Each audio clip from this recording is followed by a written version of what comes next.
ఇల్లు, land, commercial complex లాంటి ప్రాపర్టీస్ని మీరు 30-40% డిస్కౌంట్కి కొందామనుకుంటున్నారా? అయితే ఈ వీడియో మీకోసమే. ఏంటి, ప్రాపర్టీస్ పైన 30-40% డిస్కౌంటా? ఎవరిస్తారు? ఎవరండి? బ్యాంకులు. అదేంటి, బ్యాంకులు మాకు ప్రాపర్టీస్ని ఎందుకు అమ్ముతాయి? డైరెక్ట్గా అమ్మవు, ఇండైరెక్ట్గా ఆక్షన్ రూపంలో అమ్ముతూ ఉంటాయి. అసలు బ్యాంకులకి ఈ ప్రాపర్టీస్ ఎక్కడవి? సింపుల్, మనం బ్యాంక్ వెళ్ళి home loan, car loan, bike loan, mortgage loan ఇవన్నీ తీసుకుంటూ ఉంటాం. ఫర్ ఎగ్జాంపుల్, హోమ్ లోన్ తీసుకొని ఇంటిని కొనుక్కుంటా. రేపు ఈఎంఐస్ కట్టడం మానేస్తే బ్యాంక్ వచ్చి ఆ ఇంటిని స్వాధీనం చేసుకొని ఈ విధంగా ఆక్షన్లో పెట్టి తక్కువ ప్రైస్కి అమ్ముతూ ఉంటుంది. సో ఈరోజు ఈ వీడియోలో ఇలా బ్యాంకు పెట్టే ఆక్షన్లో ఏదో ఒక ప్రాపర్టీని కొనడం మంచిదా కాదా? కొనాలా వద్దా? కొంటే ఏమైనా ప్రాబ్లమ్స్ వస్తాయా? ప్రాబ్లమ్స్ రాకుండా ఉండాలంటే ఏం చేయాలి? అసలు ఆక్షన్లో ఏ విధంగా పార్టిసిపేట్ చేయాలి? ఎలా? ప్రాసెస్ ఏంటి? ఎలా రన్ అవుతుంది? ఇవన్నీ నేనైతే ఈ వీడియోలో పిన్ టు పిన్ మీకైతే చెప్తా. సో ఈ వీడియోని లాస్ట్ వరకు చూడండి. అంతేకాకుండా ఇంతవరకు ఈ ఛానల్ని సబ్స్క్రైబ్ చేసుకోకపోతే ఇప్పుడే సబ్స్క్రైబ్ చేసుకోండి. నేను మీ కౌశిక్ మరిడి. నార్మల్గా లోన్స్ అనేవి 2 టైప్స్. ఒకటి సెక్యూర్డ్ లోన్, ఇంకొకటి అన్సెక్యూర్డ్ లోన్. అన్సెక్యూర్డ్ లోన్ అంటే ఎటువంటి సెక్యూరిటీ లేకుండా బ్యాంకు మనకిచ్చే loan. For example personal loan, credit card, etcetera etcetera. అదే సెక్యూర్డ్ లోన్ అంటే ఒక సెక్యూరిటీ ఉంటుంది బ్యాంకుకి. For example home loan. Bank మనకి హోమ్ లోన్ని ఇస్తుంది. ఈ డబ్బుతో మనమైతే ఇంటిని కొంటాం. ఈ ఇల్లు బ్యాంకుకి సెక్యూరిటీ. మనం కనుక హోమ్ లోన్ని ఎగ్గొట్టేస్తే బ్యాంక్ వచ్చి ఈ ఇంటిని స్వాధీనం చేసుకుంటుంది, ఆక్షన్లో పెడుతుంది, వేలంపాటిలో. For example car loan. ఈ కార్ లోన్ మన చేతికి ఇవ్వదు బ్యాంక్, డైరెక్ట్గా షోరూమ్ బ్యాంక్ అకౌంట్లో వేస్తుంది. సో షోరూమ్ బ్యాంక్ అకౌంట్లో డబ్బు పడిన తర్వాత షోరూము మనకైతే కార్ని ఇస్తుంది. ఈ కారు బ్యాంకుకి సెక్యూరిటీ. మనం కార్ లోన్ కట్టడం మానేస్తే కార్ని స్వాధీనం చేసుకుంటుంది బ్యాంక్. అదేవిధంగా బైక్ లోన్. మనం కట్టడం మానేస్తే బైకు గోవింద. అదేవిధంగా మార్ట్గేజ్ లోన్ అంటే మనం మన ఆస్తిని తనఖా చేసి తీసుకునే లోన్. ఆ లోన్ని కట్టడం మానేస్తే బ్యాంకు మన ప్రాపర్టీని స్వాధీనం చేసుకుంటుంది. ఎగ్జాంపుల్గా హోమ్ లోను తీసుకొని ఒక ఇంటిని కొనుక్కున్నారు. ఆల్రెడీ చెప్పా, home loan secured loan. For example మీరు కనుక బ్యాక్ టు బ్యాక్ కంటిన్యూస్గా 3 ఈఎంఐస్ కట్టడం మానేస్తే, హోమ్ లోన్ పెట్టుకున్న తర్వాత ప్రతి మంత్ మనమైతే ఈఎంఐస్ కడుతూ ఉండాలి. అలా 3 months back to back EMIs కట్టడం మానేస్తే మన లోను బ్యాంకుకి ఎన్పిఏ అవుతుంది, అనగా నాన్ పర్ఫార్మింగ్ అసెట్ అవుతుంది. సో ఎవరైనా సరే 90 days పాటు కంటిన్యూస్గా ఈఎంఐ కట్టడం మానేస్తే, 90 days అంటే 3 months, 3 months పాటు బ్యాక్ టు బ్యాక్ 3 ఈఎంఐస్ కట్టడం మానేస్తే ఆ లోను బ్యాంకుకి ఎన్పిఏ అవుతుంది, non performing asset. Non performing asset అవ్వగానే బ్యాంకు ఖచ్చితంగా ఒక నోటీస్ని పంపిస్తుంది. ఆ నోటీసు డిమాండ్ నోటీస్. సో ఈ డిమాండ్ నోటీస్ టెన్యూరు 60 days అనమాట. అందులో క్లియర్గా మెన్షన్ చేసి ఉంటుంది 60 days టైం ఇస్తూ ఉన్నాం. ఈ 60 days లోపు ఎంతైతే బాకీ ఉందో, అనగా ఎన్నైతే ఈఎంఐస్ మీరు కట్టడం మానేశారో అన్ని ఈఎంఐస్ని కట్టండి. కట్టలేకపోతే అట్లీస్ట్ బ్యాంకుకి వచ్చి చెప్పండి, ఎందుకు కట్టలేకపోతూ ఉన్నారు, టైం కావాలా అడగండి అని చెప్తుంది. మనం కనుక ఈ 60 daysలో, అనగా ఈ నోటీస్ మన ఇంటికి వస్తుంది పోస్టులో, నోటీస్ వచ్చిన 60 daysలో మనం కనుక ఈఎంఐస్ కట్టకపోయినా, లేకపోతే బ్యాంక్ వెళ్ళి క్లారిఫికేషన్ ఇవ్వకపోయినా ఇంకొక నోటీస్ని పంపిస్తుంది. ఎప్పుడైతే డిమాండ్ నోటీస్ అన్నది వచ్చిన తర్వాత మనకి 60 days టైం ఉంటుంది. ఈ టైంలో మనం కనుక ఈఎంఐస్ కట్టకపోయినా, లేకపోతే అట్లీస్ట్ క్లారిఫికేషన్ ఇవ్వకపోయినా అప్పుడు మాత్రమే ఇంకొక నోటీస్ని పంపిస్తుంది బ్యాంక్. అదే పొజిషన్ నోటీస్ అనమాట. ఈ నోటీస్ వచ్చిన తర్వాత మళ్ళీ టైం ఉంటుంది. ఎంత టైము? 30 days. ఈ 30 daysలో మనమైతే కట్టాలి ఈఎంఐస్ అంతా కలిపి. ఎంతైతే పెండింగ్ ఉందో అదంతా ఈ నోటీసు వచ్చిన తర్వాత మనమైతే కట్టాలి. ఈ నోటీస్లో క్లియర్గా ఉంటుంది, మీకు 30 days టైం ఇస్తూ ఉన్నాం. ఈ 30 daysలో ఎంతైతే బాకీ ఉందో అంతా కట్టండి. కట్టకపోతే ఈ 30 days అవ్వగానే మీ ఇంటిని సీజ్ చేస్తామని చెప్తారు. 30 days అవ్వగానే బ్యాంకు వాళ్ళు మన ఇంటికి వచ్చి మన ఇంటిని సీజ్ చేస్తారన్నమాట. అర్థమైందా అండి? సో మనం ఈ 30 డేస్లో కూడా రెస్పాన్స్ అవ్వకపోతే ఫైనల్ నోటీస్, దాన్నే సేల్ నోటీస్ అంటాం. ఆ సేల్ నోటీస్లో ఆక్షన్ డేట్ కూడా ఉంటుంది. సో మనకి ఈ నోటీసు టెన్యూర్ వచ్చేసి 21 డేస్. ఈ నోటీస్ వచ్చిన 21 డేస్లో మనమైతే వెనక్కి కట్టాలి. ఈ లెటర్లో క్లియర్గా మెన్షన్ చేస్తారు. ఆ డేట్ రోజు ఖచ్చితంగా ఆక్షన్ జరుగుద్ది. ఎవరైనా కొంటే కథం, అయిపోయింది ప్రాపర్టీ, మనది కాదు. మనకి ఆక్షన్ డేట్ వరకు టైం ఉంటుంది. అర్థమైందా అండి? ఆక్షన్ డేట్ వరకు టైం ఉంటుంది. ఫర్ ఎగ్జాంపుల్ ఒక డేటు చెప్పారు, ఆ డేట్ రోజు ఆక్షన్ ఫెయిల్ అయింది అనగా ఎవరు రాలే, వచ్చినా కూడా ఎవరు ప్రాపర్టీని చూసుకొని అంతగా పాడలేదు. అలాంటప్పుడు ఆక్షన్ ఫెయిల్ అవుతుంది, క్యాన్సిల్ అవుతుంది. క్యాన్సిల్ అయితే మళ్ళీ ఇంకొకసారి మన ఇంటికి సేల్ నోటీస్ అన్నది వస్తుంది. ఈ విధంగా ఆక్షన్ పెట్టాం కానీ ఎవ్వరూ రాలేదు.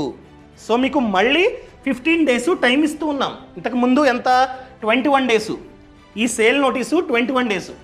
ఒకసారి ఆక్షన్ ఫెయిల్ అయితే మళ్ళీ ఇంకొకసారి నోటీస్ అన్నది వస్తుంది, సేల్ నోటీస్.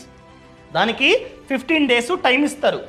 ఈ 15 డేస్లో కట్టేస్తే క్లియర్, మీదే ప్రాపర్టీ, మీరు ఉండొచ్చు, అంతా పోతుంది సీజు అంతా. కట్టకపోతే ఆక్షన్. సో మళ్ళీ ఈ సేల్ నోటీస్లో ఆక్షన్ డేటు పెడతారనమాట, సెకండ్ ఆక్షన్ అని చెప్పి. ఈ 15 డేస్లో రెస్పాండ్ అవ్వకపోతే మళ్ళీ ఆక్షన్ పెడతారు, కథం, సేల్ అయిపోద్ది. ఈ విధంగా వర్క్ అవుతూ ఉంటుంది. సర్లే, అర్థమైంది.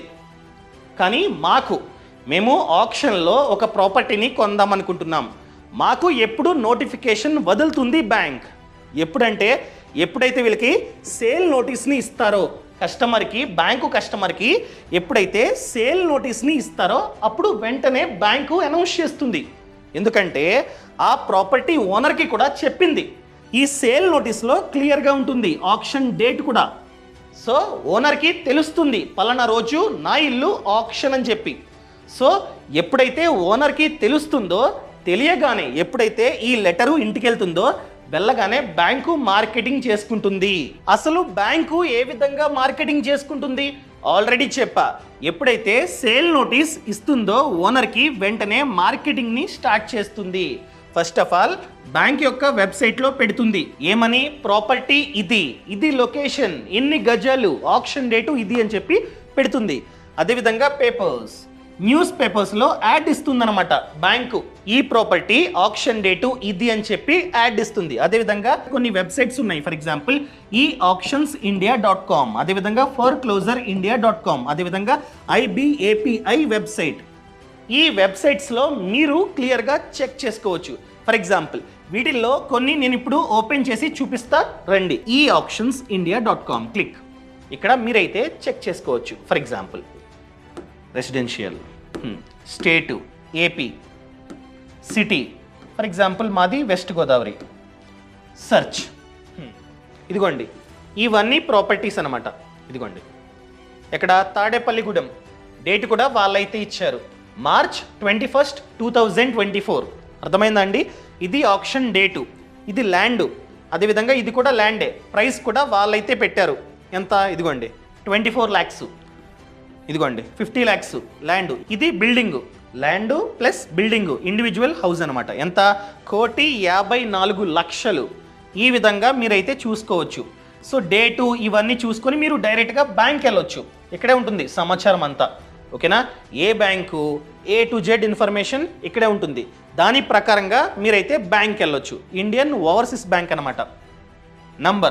నంబర్కి కాంటాక్ట్ అయ్యి మీరు డైరెక్ట్గా బ్యాంక్ వెళ్తే వాళ్ళే ఇన్ఫర్మేషన్ అంతా చెప్తారు. ఈ విధంగా మీరైతే చూసుకోవచ్చు. ఓన్లీ ఇల్లనే కాదు, కారు, బైకు ఇది కూడా మీరైతే చూసుకోవచ్చు. For example vehicle search. ఇదిగోండి ఏమేమి కార్లు, బైకులు ఉన్నాయో మీరైతే చూసుకోవచ్చు. ఈ కారు ఎంత? 5 lakhs అనమాట. ఈ కారు 3 lakhs. ఇలా మీరైతే చూసుకొని కాంటాక్ట్ అవ్వచ్చు. అదేవిధంగా next one foreclosure India. For example me city ఏంటి? విజయవాడ అనుకుందాం. ఓకేనా? ఎంటర్ చేస్తున్నా విజయవాడ. సర్చ్. విజయవాడలో ఇన్ని ప్రాపర్టీస్ అయితే రెడీగా ఉన్నాయి ఆప్షన్కి విత్ డేట్స్. 15th March 2024. ఇదిగోండి నూజివీడులో ల్యాండ్ ఎంత? 4 కోట్లు. ఇలా ప్రతిదీ మీరైతే చూసుకోవచ్చు. ఫర్ ఎగ్జాంపుల్ ఈ ప్రాపర్టీ కనుక మీకు నచ్చినట్లయితే డైరెక్ట్గా మీరైతే బ్యాంకుకి కాల్ చేసి బ్యాంకుకి డైరెక్ట్గా వెళ్ళండి. వాళ్ళు డాక్యుమెంట్స్ ఏమేమి డాక్యుమెంట్స్ మీకు చూపించాలో అన్నీ బ్యాంకే చూపిస్తుంది. Link documents EC A to Z బ్యాంకే మీకైతే చూపిస్తుంది అనమాట. సో డైరెక్ట్గా మీరైతే కాల్ చేయండి. అదేవిధంగా ఇదొక వెబ్సైట్ IBAPI క్లిక్ చేసి మీరైతే డైరెక్ట్గా అన్నీ చూసుకోవచ్చు. ఎన్ని ఓపెన్లో ఉన్నాయో అన్నీ ఇక్కడైతే వస్తుంది. Agriculture 101 properties, industries 1200, commercial properties 2500, అదేవిధంగా రెసిడెన్షియల్ అనగా మనం ఉండే ఇల్లు అది చూసుకున్నట్లయితే 13,000 ప్రాపర్టీలు ప్రెజెంట్ అయితే ఓపెన్లో ఉన్నాయి. ఈ విధంగా మీరైతే చెక్ చేసుకోవచ్చు. ఇంకా డైరెక్ట్గా ప్రాసెస్ అన్నది ఇప్పుడు మనమైతే చూద్దాం. ఫస్ట్ మీరైతే బ్యాంకుకి వెళ్ళండి. ఏ బ్యాంక్ అయితే ఆప్షన్ పెడుతూ ఉందో ప్రాపర్టీని ఆ బ్యాంకు బ్రాంచ్కి మీరైతే వెళ్ళి బ్యాంకు మేనేజర్తో మొత్తం మాట్లాడండి. ఆ ప్రాపర్టీ గురించి అవగాహన పెంచుకోండి. అసలేంటి, ఏమైంది, ఎందుకు ఆప్షన్లో పెట్టారు, A to Z అడగండి. అదేవిధంగా ఆప్షన్ డేట్ కూడా వాళ్ళే చెప్తారు. మెయిన్ థింగ్ మీరు బ్యాంకు మేనేజర్ని అడగాలి. మేము ప్రాపర్టీని చూడాలి, అసలు ఎటువంటి ఏరియాలో ఆ ప్రాపర్టీ ఉంది, ఎలా ఉంది అంతా చూడాలి, పర్మిషన్ ఇవ్వండి అని చెప్తే ఇస్తారు. విజిటింగ్ డేట్స్ ఉంటాయన్నమాట. ఆ డేట్ రోజు మీరైతే డైరెక్ట్గా వెళ్ళి ఆ ప్రాపర్టీని చూడవచ్చు. మీరు ముందుగా గమనించాల్సింది అసలు ఒకవేళ ఇల్లు అయితే ఇల్లు ఎలా ఉంది, డ్యామేజ్ అయిందా, మంచిగా ఉందా అంతా చూడాలి. దాంతోపాటు ఏరియా, ఎందుకంటే ఏరియా చాలా ఇంపార్టెంట్. ఏరియా బాగున్నట్లయితే ఫ్యూచర్లో ప్రాపర్టీ వాల్యూ పెరుగుతుంది. ఏరియా బాగాలేదనుకోండి అంతగా పెరగదు. సో కొన్నా కూడా వేస్టే. దాంతోపాటు ప్రాపర్టీ వాల్యూ ప్రెజెంట్ ఆ ఇంటి వాల్యూ ఎంత ఉంటుంది దాన్ని మీరైతే గమనించాలి. మెయిన్ థింగ్ అండి. అందరినీ అడగండి ఎంత ఉండొచ్చు, ఈ ఇల్లు ఎంత ఉండొచ్చు, ఎంతకి అమ్మగలం ఫ్యూచర్లో అని చెప్పి అడగండి. అందరూ చెప్తారు ఇంతకు నడుస్తుంది సెంటు అది ఇది అని చెప్తారు. సో దాన్ని నోట్ చేసుకోండి. ఎందుకంటే ఆప్షన్ టైంలో స్టార్టింగ్ బిడ్ అని చెప్పి ఒక ప్రైజ్ని పెడతారనమాట. ఫర్ ఎగ్జాంపుల్ 16 lakhs అని చెప్పి పెట్టారు.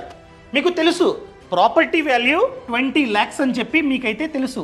అప్పుడు మీకు అర్థమవుతుంది ఓకే 16 lakhs మహా అయితే 17 lakhsకో 18 lakhsకో వెళ్తుంది, కొంటే మనకి లక్షలు మిగులుతాయి అని చెప్పి మీకు అర్థమవుతుంది. ఇన్ కేస్ మార్కెట్ వాల్యూ కన్నా వాళ్ళు పెట్టే స్టార్టింగ్ బిడ్ ప్రైజు ఎక్కువ ఉంటే డ్రాప్, అస్సలు పార్టిసిపేట్ చేయకండి. చాలామంది మార్కెట్ వాల్యూ ఎంతో తెలియక బిడ్డింగ్ చేస్తూ ఉంటారు. ఆ తర్వాత ఎక్కువ బిడ్కి పాడుకొని అయ్యో అనవసరంగా కొన్నానే అని చెప్పి బాధపడుతూ ఉంటారన్నమాట. సో అది కూడా చూసుకోండి. మార్కెట్ వాల్యూ చాలా అంటే చాలా ఇంపార్టెంట్. అదేవిధంగా డ్యామేజ్, ఏమైనా డ్యామేజ్ ఉందా ముందుగానే చూసుకోండి. ఎందుకంటే ఫ్యూచర్లో మనమే చేయించుకోవాలి రిపేరు, ఎవరు చేయరు, బ్యాంక్ వచ్చి రిపేర్ చేయదు, మీరే అంతా చూసుకోవాలి. వాటర్ వస్తూ ఉన్నాయి, అంతా మంచిగా ఉందా, డ్రైనేజ్ అది ఇది అంతా.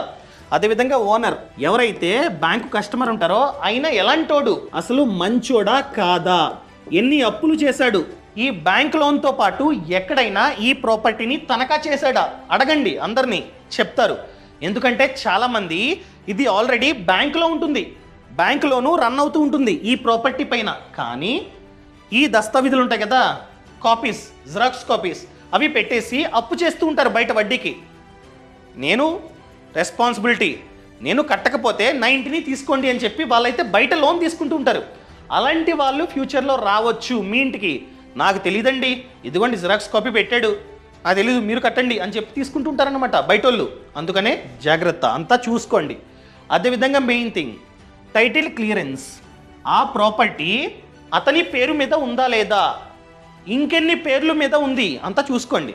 సో బ్యాంకు లోన్ ఇచ్చిందంటే క్లియర్ టైటిల్ ఉన్నట్లే, కానీ అయినా కూడా మీరైతే చూసుకోండి. అదేవిధంగా సేల్ డీడ్, ఇంతకుముందు ఎవరి వద్ద ఆ ప్రాపర్టీని కొన్నాడు సరిగ్గా ఉందా లేదా అంతా మీరైతే చూసుకోండి. అదేవిధంగా లింక్ డాక్యుమెంట్స్, ఆ ప్రాపర్టీ లేకపోతే ఆ ల్యాండ్ ఎన్ని చేతులు మారింది మీరైతే మీ లాయర్ని తీసుకెళ్ళి చెక్ చేయించండి. ఈ అన్ని డాక్యుమెంట్స్ బ్యాంకు వాళ్ళు మీకైతే ఇస్తారు. బ్యాంకు వద్ద అన్నీ ఉంటాయి, అంతా సేఫే, అయినా కూడా మళ్ళీ మీరైతే చెక్ చేసుకోవాలి. అదేవిధంగా ఈసీ ఎన్కాంబరెన్స్ సర్టిఫికేట్, ఏంటిది ఎన్కాంబరెన్స్ సర్టిఫికేట్? ఈ సర్టిఫికేట్లో పూర్తి సమాచారం ఉంటుంది ఆ ప్రాపర్టీ గురించి, ఓనర్ ఎవరు, అంతా మంచిగా ఉందా లేదా, A to Z ఇందులో ఉంటుందన్నమాట. అదేవిధంగా మీ లాయర్ని అండ్ మీరు ఇద్దరు సబ్ రిజిస్టర్ ఆఫీస్కి వెళ్ళి చెక్ చేసుకోండి, ఎందుకన్నా మంచిది. ఇవన్నీ చేసి అంతా ఓకే అనుకుంటే మాత్రమే ఆప్షన్లో కూర్చోండి. ఎలా అంటే ఒక వెబ్సైట్ ఉంటుందన్నమాట. ఇప్పుడు ప్రతిదీ ఆన్లైన్, అంతా ఆన్లైనే. ఒకవేళ ప్రాపర్టీ ఓకే అనుకున్నట్లయితే ఈ వెబ్సైట్ ఆల్రెడీ ఓపెన్ చేశాను ఇంతకుముందు. ఈ వెబ్సైట్లోకి లాగిన్ అవ్వండి. బ్యాంకు వాళ్ళు మీకు చెప్తారు ఏ విధంగా లాగిన్ అవ్వాలో.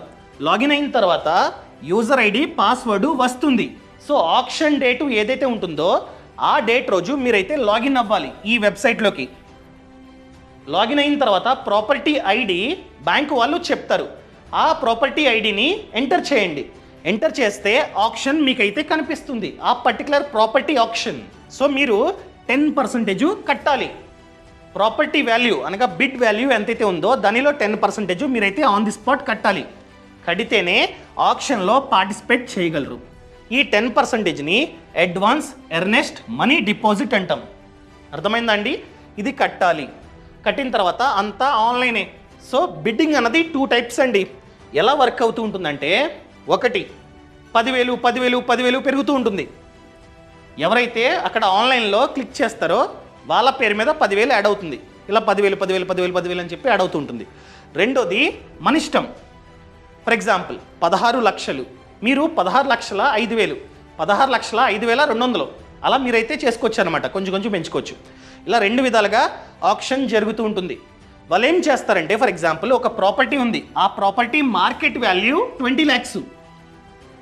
బట్ బ్యాంకుకి ఇంకా అవుట్ స్టాండింగ్ అనగా ఎవరైతే కస్టమరు లోన్ తీసుకున్నాడో అతని నుండి బ్యాంకుకి ఇంకా 15 lakhs బాకీ ఉంది. ఫర్ ఎగ్జాంపుల్ నేను లోన్ తీసుకున్నా, కట్టడం మానేసా, ఇంకా ఎంత బాకీ ఉన్నా బ్యాంకుకి 15 lakhs బాకీ ఉన్నా అని చెప్పి అనుకుందాం. సో బ్యాంకుకి కావాల్సింది ఈ 15 lakhs, అంతే కదా. ఇంత బాకీ ఉంది, ఇంత లాసు ప్రెజెంట్ వెనక్కి కట్టట్లేదు కాబట్టి.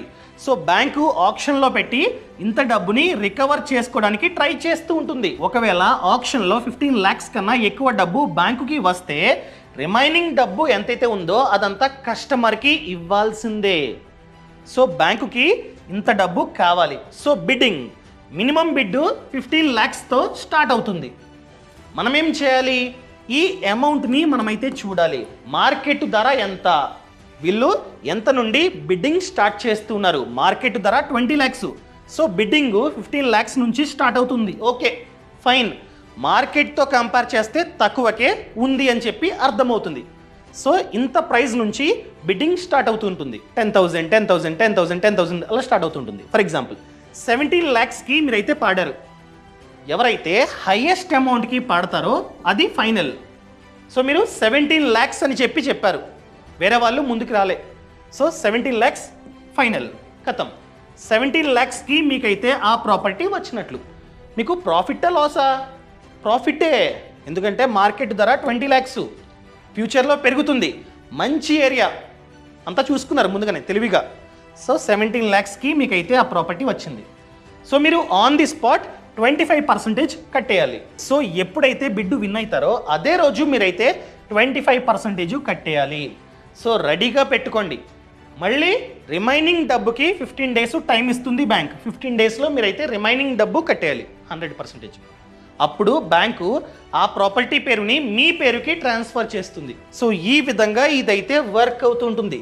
అర్థమైందా అండి? సో కొన్నిసార్లు మనమైతే మోసపోతాం. ఎలా మోసపోతాం? For example final bidding price greater than market price. For example market ధర 20 lakhs, కానీ మీరు బిడ్డింగ్లో ప్రాపర్టీని 25 lakhsకి కొన్నారు, లాసు. సో అందుకనే మార్కెట్ ధర ప్రెజెంట్ ఎంతో మీకు తెలియాలి. చాలామంది ఇలా మోసపోతూ ఉంటారు. సెకండ్ వన్, ఆ ప్రాపర్టీ ఓనరు ఆల్రెడీ చెప్పా, ఈ లోన్ కాకుండా బయట లోన్స్ తీసుకున్నాడు, దానికి దీన్నే తనఖాగా పెట్టాడు షూరిటీగా. వాళ్ళు వచ్చి మన ఇంటికి వచ్చి, మాకు తెలియదండి, అతను లోన్ కట్లా, మీరు ఈ ప్రాపర్టీని కొన్నారు, మేము ఈ ప్రాపర్టీని తీసుకుంటాం, లేకపోతే ఆ డబ్బుని మీరు కట్టండి అని చెప్పి వాళ్ళు వస్తారు. అంటే ఎవరి వద్ద అయితే పాత ఓనర్ లోన్ తీసుకున్నాడో, ఈ ప్రాపర్టీని షూరిటీగా పెట్టి లోన్ తీసుకున్నాడో, వాళ్ళు మన ఇంటికి వస్తారు, మనల్ని కట్టమంటారు. కట్టాల్సిందే, అది కూడా ప్రాబ్లమే. అదేవిధంగా కొడుకులు, ఆ ఓనర్కి కొడుకులు ఉంటారు, వాళ్ళకి వీలునామా రాస్తాడు ఓనర్, తర్వాత మీదే ప్రాపర్టీ అని చెప్పి వీలునామా రాస్తాడు. వాళ్ళు వచ్చి కోర్టులో కేసేస్తారు, మా నాన్న వీలునామా రాశాడు. సో ఎలా అమ్ముతాడు? మా నాన్న అమ్మలా, జస్ట్ ఈఎంఐస్ కట్టడం మానేసాడు అంతే, బ్యాంక్ వచ్చి తీసేసుకుంది, మాకు తెలియదు ఇదంతా అని చెప్పి కోర్టులో కేసేస్తారు. ఇదొక ప్రాబ్లం. అదేవిధంగా రిపేర్, చాలాసార్లు రిపేర్స్ ఉంటాయి, మనం చూసుకోం, కొనేస్తాం, ఆ తర్వాత రిపేర్స్ అన్ని మనమే చేయించుకోవాలి. లాస్. అదేవిధంగా ఓనర్స్, మాకు ఎటువంటి నోటీసు రాలేదు మా ఇంటికి, సో ఇది చెల్లదు అని చెప్పి కోర్టులో కేసు వేస్తారన్నమాట. సో అందుకనే జాగ్రత్తగా ఉండండి. ఈ సమాచారం మీకు నచ్చితే దయచేసి కామెంట్లో చెప్పండి, 10 మందికి షేర్ చేయండి. అదేవిధంగా మెయిన్ థింగ్, టర్మ్ ఇన్సూరెన్స్.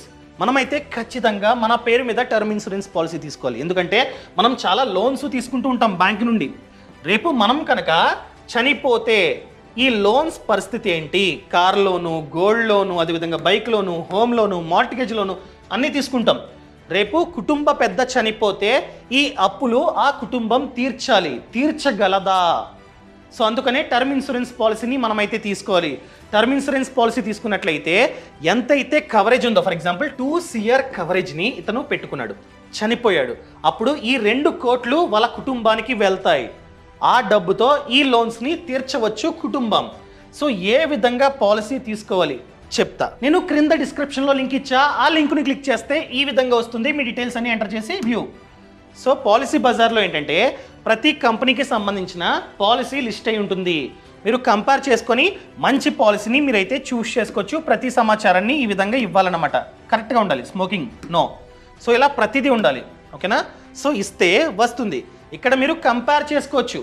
ఏ కంపెనీ యొక్క క్లైమ్ సెటిల్మెంట్ రేషియో ఎక్కువ ఉందో మీరైతే కంపేర్ చేసుకుని A to Z మీరైతే చూడవచ్చు అనమాట. సో ఎలా కంపేర్ చేసుకోవాలి? సార్టింగ్.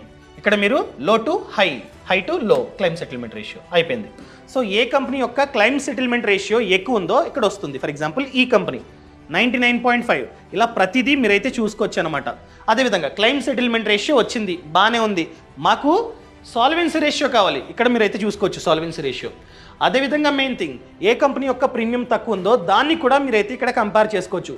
హై టు లో లేకపోతే లో టు హై. ఇక్కడ మీరు కంపేర్ చేసుకుంటే ఏ కంపెనీ అయితే తక్కువ ధరకి, తక్కువ ప్రీమియంకి ఇన్సూరెన్స్ని ఆఫర్ చేస్తుందో అది కూడా ఇక్కడైతే వస్తుందన్నమాట. అర్థమైందండి?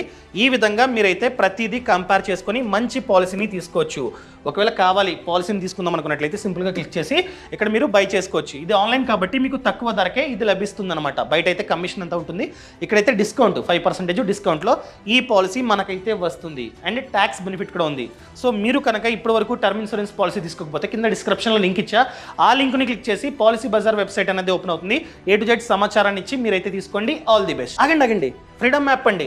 ఫ్రీడమ్ యాప్లో చూసుకున్నట్లయితే 1000 కంటే ఎక్కువే కోర్సెస్ ఉన్నాయి about business, farming and finance. So ఈ 1000 కోర్సులు మీరైతే చూడవచ్చు మీరు కనుక ఫ్రీడమ్ యాప్ని డౌన్లోడ్ చేసుకున్నట్లయితే. ముఖ్యంగా finance, home loan course, PMEGP course, అదేవిధంగా Mudra loan course, stock market, mutual funds, ఎన్నో కోర్సులు ఉన్నాయి. అదేవిధంగా ఫార్మింగ్లో చూసుకున్నట్లయితే ఎవరైతే రైతన్న సక్సెస్ అయ్యారో ఆయన మనకి A to Z నేర్పిస్తారనమాట. అదేవిధంగా బిజినెస్, మీరు కనుక ఒక వ్యాపారాన్ని స్టార్ట్ చేద్దాం అనుకున్నట్లయితే ఎవరైతే వ్యాపారాన్ని ఆల్రెడీ స్టార్ట్ చేశారో వాళ్ళు మనకి ఎక్స్ప్లెయిన్ చేస్తారు. ఇలా ఎన్నో కోర్సులు ఉన్నాయి, ప్రతి వ్యాపారం గురించి కోర్సు ఉంది. ఇప్పుడే ఫ్రీడమ్ యాప్ని డౌన్లోడ్ చేసుకోండి. ఫ్రీడమ్ యాప్ లింక్ కూడా కింద డిస్క్రిప్షన్లో ఉంది. Thank you so much. Thanks for watching. జై హింద్.